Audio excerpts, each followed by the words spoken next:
This is Android Outpost calling Nebula Base. After searching the galaxy, suspicions are confirmed. There is alien life. Transmitting UFO files now. Exploring hololog number 6979. Android recording. The legends are the same in many primitive cultures. Lights in the sky, tales of abduction, and barely visible figures. Some return from these encounters, and some never do. But every legend has a basis in truth. Are these beings wanderers or warriors? Are they explorers or conquerors? Or are they like us? All of the above. Somewhere beyond the limits of our own dimensions, the truth of these UFOs is out there. As you study our findings in these files, decide for yourself if there are some objects that should be left unidentified.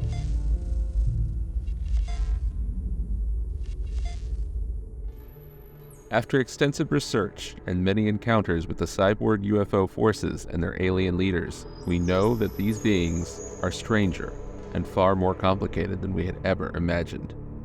One of the reasons the aliens are unlike anything else in space is because they come from a different universe entirely. Their homeworld has been identified as the planet Zotac, sometimes called Utopia. In their native dimension, Zotac orbits the LEGO star in the constellation known in our universe as Ursa Minor. Zotac appears to be a rocky green asteroid covered in ribbed tubes of unknown purpose. Here we find shell-like creatures hiding under rocks, impervious to the vacuum of space. The nature of Zotac's atmosphere is incredibly unique. It is a massive fungus-like organism that covers the whole of the habitable environment of the planet. Every city, every building on Zotac is contained within. The outside world can be accessed through pods spread throughout the outer skin of Zotac. The largest of these contains the Zotaxian spaceport, and it serves as a useful departure and launching point, catapulting even the mightiest of Zotaxian spacecraft into the unknown. This tangible barrier doesn't just protect the Zotaxians from the void of space. In their native state, Zotaxians live fully integrated into this environment in ways that are not yet understood. It also shields the Zotaxians from the nearby red lava planet called Volcox. The two planets are so close that volcanic eruptions on Volcox could threaten life on Zotac if not for this living barrier. The organism is also the source of the Zotaxians' power and technology. Inside the atmosphere, energy concentrates in giant spheres which produce charged green crystals that are used to power Zotaxian society. These crystals power the suits worn by the Zotaxians and keep them active and alive when exploring the universes beyond. The energy spheres are also used for space travel. The spheres are stored in their spaceships, and when the outer shell is broken, the enormous energy of the crystals is released, and the reaction is harnessed to propel the Zotaxian spacecraft to faster-than-light speeds. This is one of the many remarkable examples of the Zotaxian symbiotic bond with their planet, but their reliance on the planet's natural resources can mean great hardship and danger for any Zotaxian cut off from their home world. The word Zotac itself has often been translated into our own language as humorless. The pursuit of entertainment may have been a primary reason for the Zotaxians' interstellar exploration, as they have been known to bring back entertaining vehicles from other worlds, possibly for study or for their own use. It is unknown how many species of Zotaxians there are, but those encountered to date can be divided into two distinct types. The anatomy of the first type of Zotaxian defies description, but some depictions suggest a reptile-like physiology. More obscure and apocryphal sources may identify this Zotaxian type as the Claxics. These Zotaxians typically wear helmets and heavy armored power shields for space travel. Most helmets have a series of interconnected wires in the shape of what appears to be an insectoid brain. This seems to be connected to the helmet's circuitry and may serve as both an emblem of the Zotaxian fleet and a functional part of the suit. However, at least one rogue Zotaxian has been observed with no power shield and no emblem at all. The Zotaxians have a natural telepathic ability, and have designed at least some of these helmets to convert their telepathic brainwaves into a powerful telekinetic beam. While the power shield is necessary to sustain their life functions, Zotaxians can and often do remove their helmet when making contact, perhaps in order to build trust by surrendering their telekinetic powers. In spite of this, some Zotaxians view reflections of their own image with extreme distaste when so exposed. Perhaps because they are used to being an integrated part of a whole, seeing themselves as individual forms may be disconcerting to them. It is recommended to avoid presenting a Zotaxian with a mirror or visual playback of themselves unless this is required as a defensive tactic. Their armor gives a uniformity to the Zotaxians that belies their distinctive appearances underneath. At least 3 distinct variations on this type of Zotaxian have been observed. Each appears to fulfill a unique function in the Zotaxian fleet. Red-suited Zotaxians seem to serve as pilots and command and support staff for the fleet. Blue Zotaxians serve in the military, while the Zotaxians wearing black appear to hold the highest rank as representatives of their emperor. These observations are entirely conjectural based on the few known Zotaxian individuals. Their skin ranges from neon orange to neon green, but it is always translucent. Some appear to have distinct eyes, mouth, teeth, and tongue, but this appearance varies greatly between individuals. The red and blue Zotaxians in particular seem to favor cyborg face masks and implants even underneath their helmets. The other type of Zotaxian is more along the lines of what we would consider to be humanoid, with noticeable and consistent hair, mouths, and eyes. Their skin tones range from gray to blue. They too wear the protective Zotaxian power armor, though they favor transparent yellow and green space helmets with no visible emblem. As with all known Zotaxians, they too are cyborgs with many visible and varied implants. In spite of their humanoid appearance, they are sometimes described as being part insect, though as we will see, this is not the primary reason many of this type of Zotaxians are known as insectoids. A more detailed account of these Zotaxians will follow in future transmissions. Any explanation for the varying Zotaxian appearances would be speculation. The Zotaxian Empire spans several star systems, with a significant presence on planet Zizos, which is ruled by a Zotaxian monarchy. The various Zotaxian types may represent different member species of the Zotaxian Empire. On the other hand, some Zotaxians have been known to change their appearance to imitate virtually any life form. If this is a natural ability of their species, this may explain their wide-ranging appearances. It is even possible the true Zotaxian form has never been seen in our universe. The Zotaxians have been one of the most dangerous foes we have faced in the unknown, but as with all societies, they are a complex and complicated group with their own villains and heroes. Their adversaries are the mysterious galactic superpower, the Black Droid Empire. As its name suggests, it may be a galactic state ruled entirely by droids. Alternatively, the description matches the appearance of some known Zotaxian droids, suggesting this might be the faction controlled by the Zotaxian despot Zatam, who eventually ruled all of Zotac as emperor. One of the biggest Zotaxian heroes is Chamon, a space pilot and captain in the Zotaxian fleet. Chamon was a daredevil whose pursuit of new adventures made him stand out on the Zotaxian homeworld. He carried a wand-like device that allowed him to channel the telekinetic powers created by his helmet. Chamon was able to assemble and disassemble objects simply by pointing at them with this device, not unlike the transformat developed by Duncan of Zonia. Chamon discovered our universe by accident during a rescue mission. On Zotac, Chamon received a distress call from a Zotaxian saucer that had been caught up in the volcanic eruptions on Volcox. Chamon immediately set out to answer the distress call in his mighty interstellar starfighter. This UFO type was the largest ship in the fleet and was easily recognizable by its control bridge, pulsating red fiber optic lights, X-wing configuration, and rear escape pod. Like most of the larger Zotaxian vessels, the starfighter had encrypted heat-sensitive hologram elements used to convey secret messages about upcoming missions. Shortly after leaving Zotac, Chamon's vessel encountered a previously undiscovered black hole. Chamon knew he would be pulled in if he didn't act quickly to stabilize the craft. Fortunately, he was able to escape. The anomaly was an intriguing discovery and may have been the force behind the charged energy that created the Zotaxian energy crystals. The black hole would have to wait, however. Chamon continued on his rescue mission to Volcox, where his crew was able to rescue the damaged saucer. With the crew returned to safety, Chamon couldn't wait to explore the black hole further. As an expert in creative reassembly, he may have been able to identify the anomaly as a well of time. These tunnels are holes in the time-space fabric, and at their center, a point of interest where creativity and gravity meet.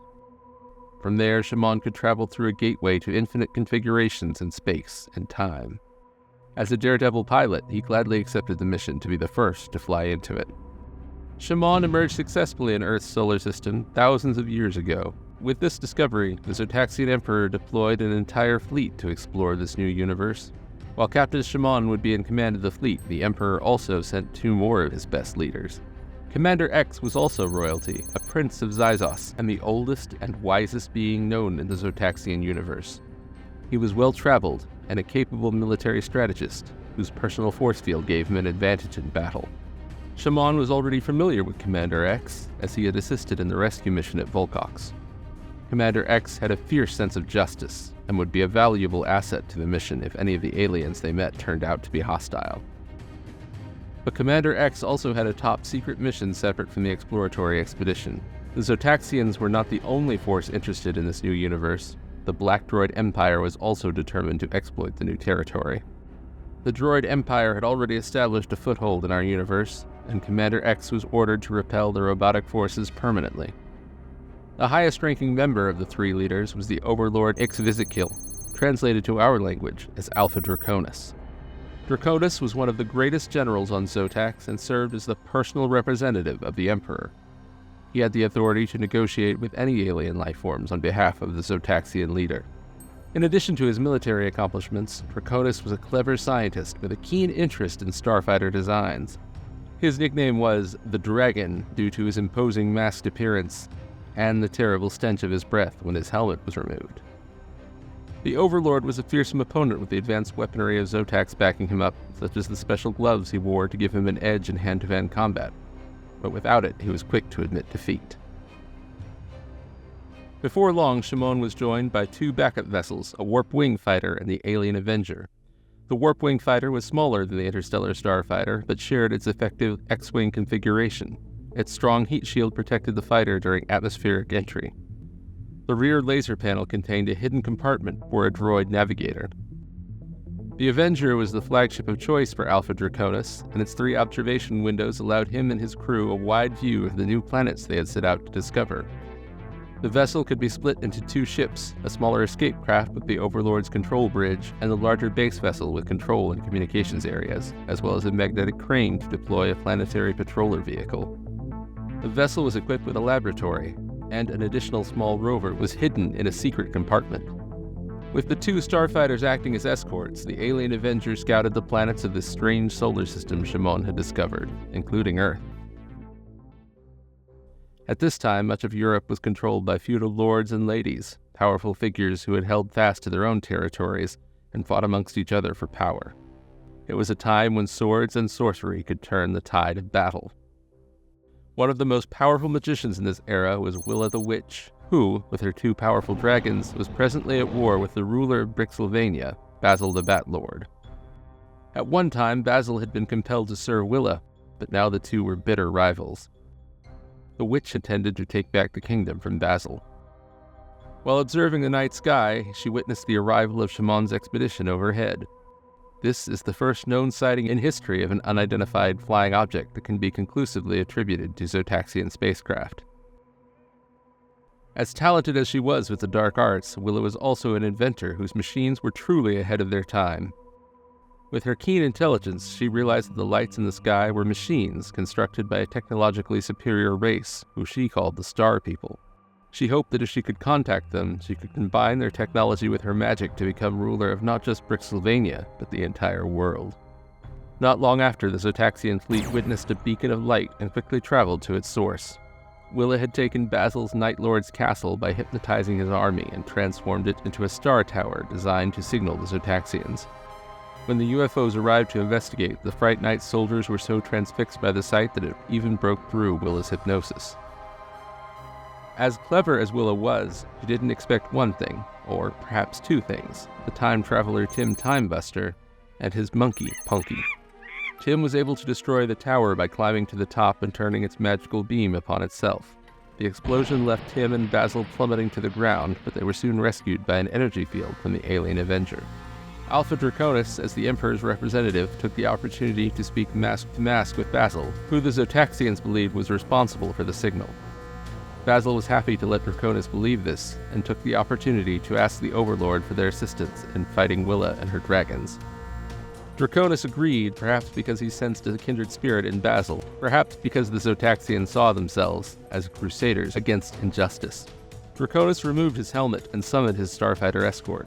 While the Zotaxian helmet had been among the artifacts retrieved to prove the viability of time travel, this would have been the first time Tim had seen a Zotaxian unmasked. Unfortunately, Willa had already noticed Tim's flying time vessel. Recognizing this as another piece of advanced technology, Willa combined the time cruiser with her witch's windship and helicopter into an ugly but effective amalgamation of the three vehicles. The combination of 38th century technology and magic proved to be too much even for the Zotaxians.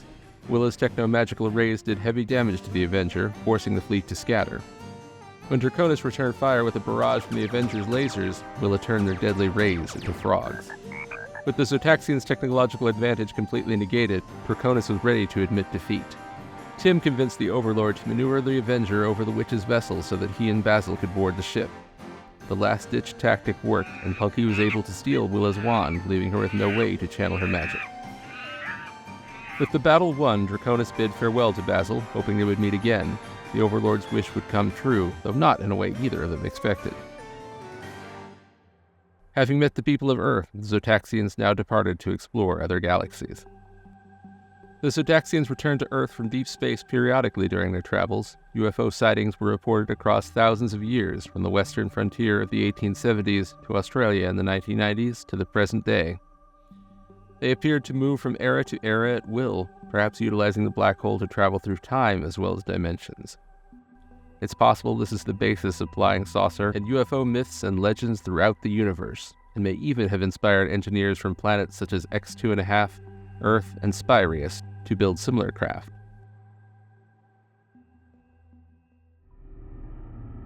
During their long exploration, Commander X often took command in the field with his cyber saucer, though the small spinning command craft often made the older alien queasy. He continued his secret mission to battle the invading droid empire. Given that the purpose of the Explorians is to search the stars for alien life, it was inevitable that we would find ourselves caught between these two alien superpowers. It was Zebo that would be the battleground for this encounter. The planet was home to a pair of droids affectionately known as Anne and Andy Droid. The pair had been programmed by Nova Hunter, who was known even among his fellow frontier explorers as something of a space cowboy. He had passed his driven, independent personality onto the droids he had programmed, and given their similar backgrounds, Anne and Andy considered themselves close siblings.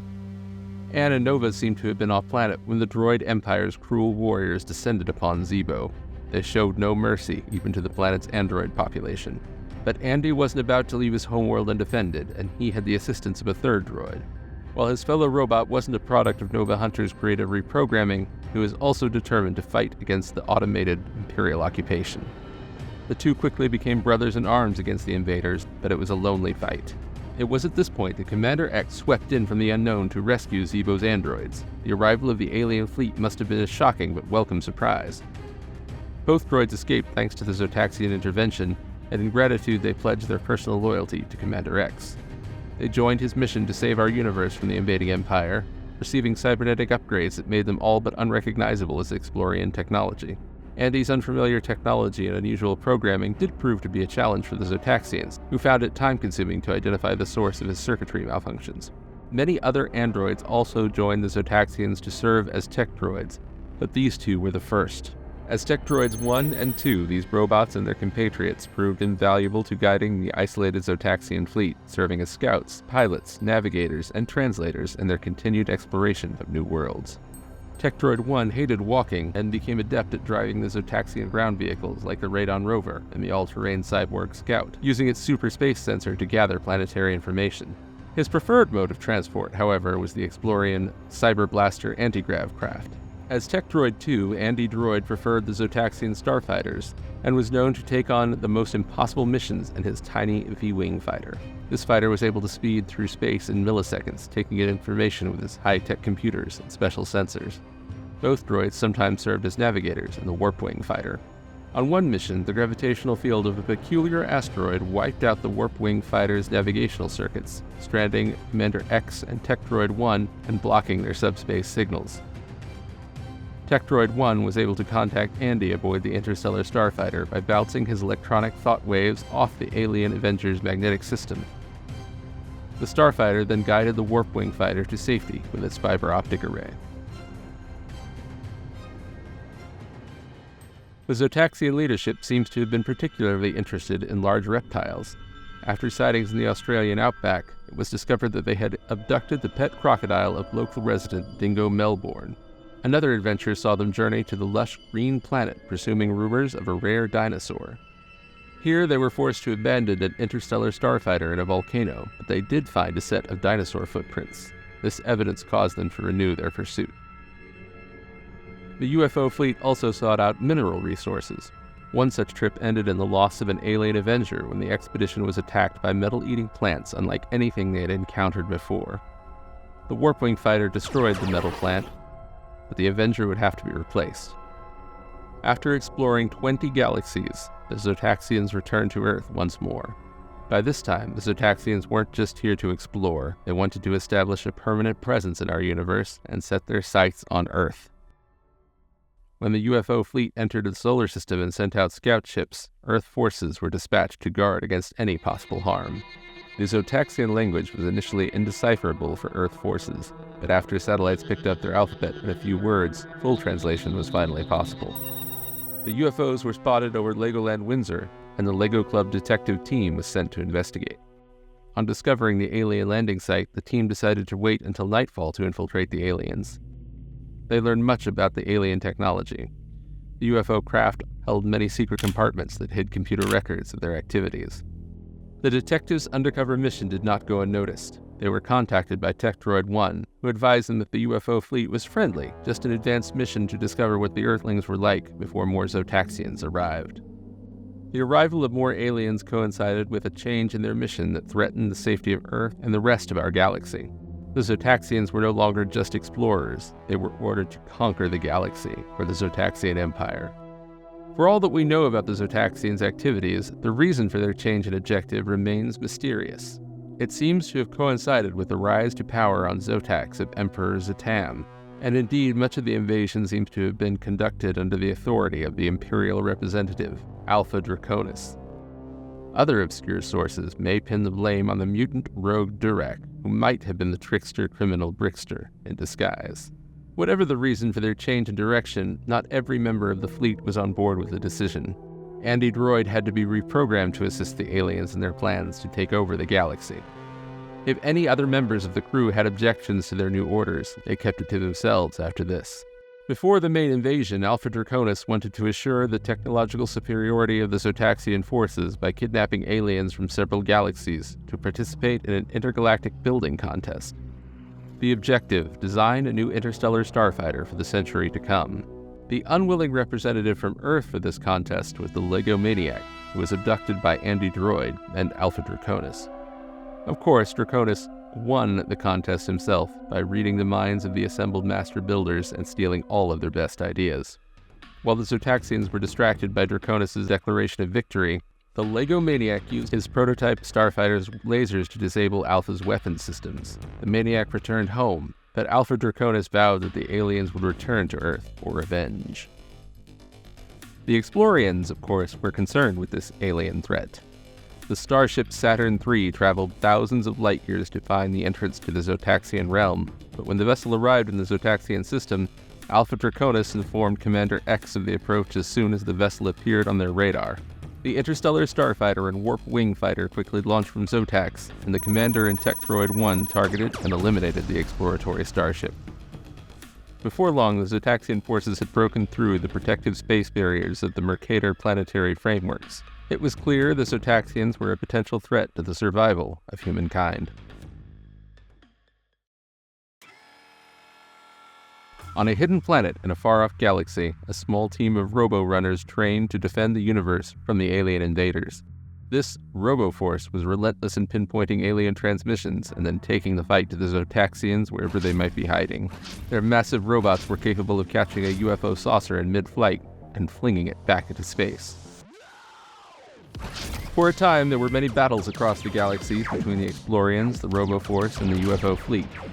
The aliens would occasionally break from this conflict to frighten people back in the 20th century in what seemed to be nothing but the Zotaxians blowing off steam. During this time, Zotaxians became aware of 3 secret code cylinders hidden by time traveler Dr. Cyber near an Explorian planet in their time zone.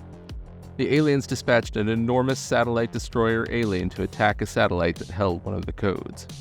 Alpha Draconis landed the alien Avenger on the planet to study the second code in his lab. The third code was claimed by Commander X in the Warp-Wing fighter, but he crash-landed and was badly injured. All 3 codes were ultimately taken by other time travelers. After being bested by the Roboforce for the last time, the aliens prepared a large invasion fleet of UFOs from Zotacs. Commander X and his shape-shifting army boarded a gigantic galactic cruiser, and the fleet set course for Earth. They were observed by Roboforce, but they wouldn't be able to travel to Earth in time to stop them. The invasion began that summer and lasted into the fall, interrupting the seasonal celebrations of the town's firefighters. The Earth was surrounded by hundreds of Cyber and Avenger saucers. Alpha Draconis targeted Earth's transportation first, giving the orders to capture all of the Earthlings' fun vehicles and bring them back to Zotacs. People all around the world reported seeing over 50 different types of aliens during this time, including specimens identified as the Bugling Beach Ball, the Brain, Bigfoot, Insect Man, Little Gray Man, Cyclops, and Alpha Draconis himself. Whether these so-called UFO-nauts were soldiers from other worlds in the Zotaxian Empire, shape-shifting Zotaxian agents, or other aliens taking advantage of the chaos of the invasion is unknown. The firefighters sent for the Lego Maniac to save the day. While Roboforce would be unable to assist, that didn't stop the Maniac from building a Robo-Stalker to send the invaders flying back into space. Next, he joined the Crisis News crew to interview Alpha Draconis in Australia, who was again demonstrating the Zotaxian fascination with large reptiles by befriending a crocodile. As an Imperial representative, the Overlord was only too happy to remove his helmet to address the planet's media, but after seeing himself on the TV monitor, he fled the Earth in horror, bringing the invasion to a halt. Draconis vowed to return next season. After the town invasion, however, support for Emperor Zatam's regime and the attack on Earth seemed to falter. The Zotaxians' innate desire for justice would only allow them to be pushed so far. Whenever Andy Droid had encountered his sister Anne during the conflict with the Explorians, he had experienced a strange tingling in his memory banks, which may have given the reprogrammed android pause. Ultimately, the leaders of the extra-dimensional campaign began openly defying the Emperor's will. Perhaps because he posed a threat to the Emperor's power, Alpha Draconis was imprisoned in solid Zotaxian rock and hidden away on Earth in the 20th century. The Overlord was ultimately freed by an unsuspecting construction crew.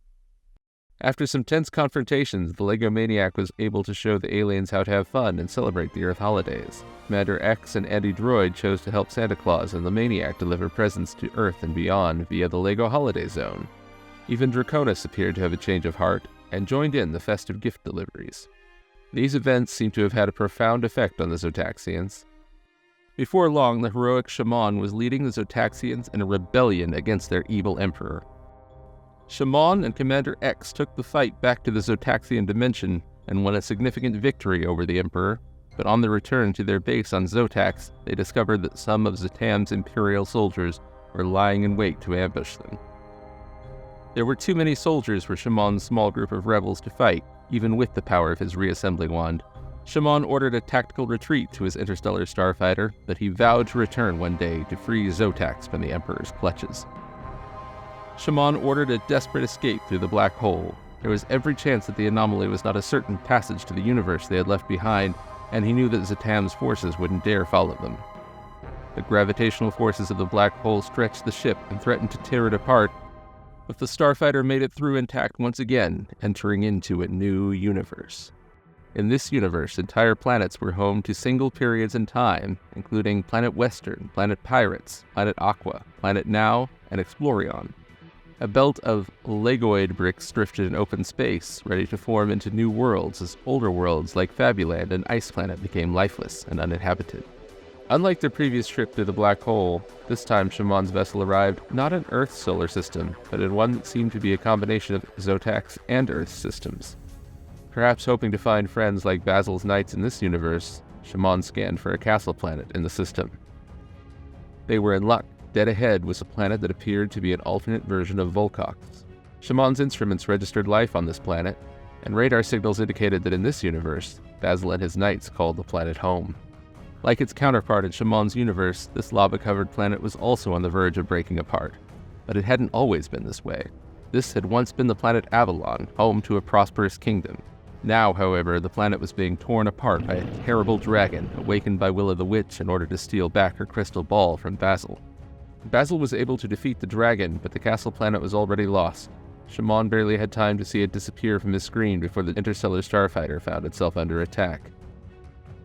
Chamon ordered the ship to disassemble, but was captured by their attackers, who had powers far beyond anything Chamon could understand or control. He was forced into a game of combat with Basil, pitting Basil's magical sword against Chamon's reassembly wand. Chamon and his crew were only the first Zotaxians to flee after the rebellion against Satan. After participating in Chamon's flight, Andy Droid joined a group of Zotaxians and tech droids searching for a better place to live in their own universe. This group crash-landed on the planet Hullock, known as Armoron in ancient times. They set up a base station there, intending to call the planet home. But without the energy crystals the Zotaxians were used to from their homeworld, the settlement began to fail. Andy was among the first explorers who placed volt stones deep in the planet's caves, near its inner sun. These synthetic orbs absorbed compressed energy, providing a colony with power for years. The planet's inner core was dominated by giant insects known as bilgin bugs, and the Zotaxians began modifying their space cruisers to appear as bugs in order to move easily between the inner and outer world. The Zotaxians called these modified vehicles insectoids, and the name was eventually adopted by the entire colony. During his long years spent on Hullock, Andy came to identify as one of these insectoids. By the time he retired, he was the oldest surviving insectoid on the planet. The droid was affectionately known as Old One-Eye Ernie, and spent his time in his space plane Astric, searching for new discoveries in the space around Hullock. When the Voltstone supplies finally ran out, the insectoid sent word to all of their scouts to track down Andy, knowing that he was the only one left who knew of the deepest reserves of Voltstone rock. Andy ended up helping to facilitate the invasion of Earth once again, as the insectoids had moved Hullock in orbit of another alternate Earth. They were preparing to use the last of the Voltstone reserves in order to take the planet. This invasion of Earth was foiled by the Legomaniac and Mystery Incorporated, and the insectoids were banished to a faraway galaxy. After this defeat, the insectoid and the UFO Zotaxians joined forces to create a rallying point on an alien asteroid. This settlement was most noteworthy for being one of the many tracks raced by Rocket Racer and Veronica Voltage in their quest to find the best LEGO racers in the universe. Alpha Draconis, having survived the previous conflicts, was a contestant in these races. Of Chamon's fate, there was only wild stories and unverifiable rumors. One account suggested that after the failed invasion, Chamon led the fleet in search of a new, energy-filled place to live. The fleet encountered a pod of giant Terranid grubs, and Chamon flew in for a closer look. They found that each grub had clusters of slow-moving scadra. After observing the creatures, Chamon returned to the fleet. According to this story, Chamon then ordered the fleet to follow the Terranid grubs, hoping they would lead them to a new home and energy source. The fleet observed the grubs heading straight for the sun. As they had on Hullock, the Zotaxians converted their ships to resemble the galactic wildlife, with smaller scout ships modified to look like the Scadra. Chamon was one of 11 other explorers, human and Zotaxian, to dive into the sun. They found plenty of energy here, and moved near a full-grown Terranid for safety against the Raymer, creatures which were a food source for the grubs. Whether Chamon ever found another planet for his people to settle on, or if Andy recovered the memories of his life and reunited with his long-lost sister, is unknown. The remnants of the Zotaxian Empire remain a threat to the galaxy, but it has been some time since the Zotaxians discussed here have been seen. It is to be hoped that they found a happy ending somewhere out there in the unexplored universe. But the next time you see an object fly across the sky of an unknown world, or see a sensor blip vanish from your scopes, keep your loved ones close and charge your shields, just in case.